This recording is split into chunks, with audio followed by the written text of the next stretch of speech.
Here we have the female coupler or quick connect.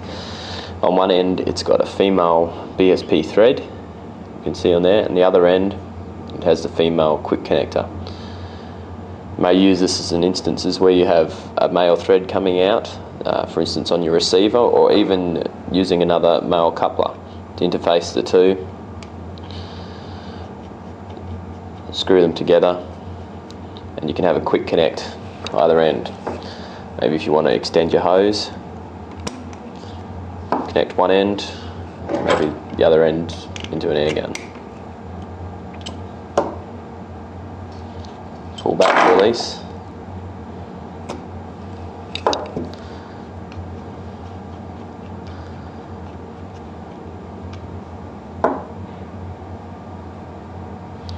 Available in the BSP thread in 1/4, 3/8 and 1/2. The female coupler is always the same size.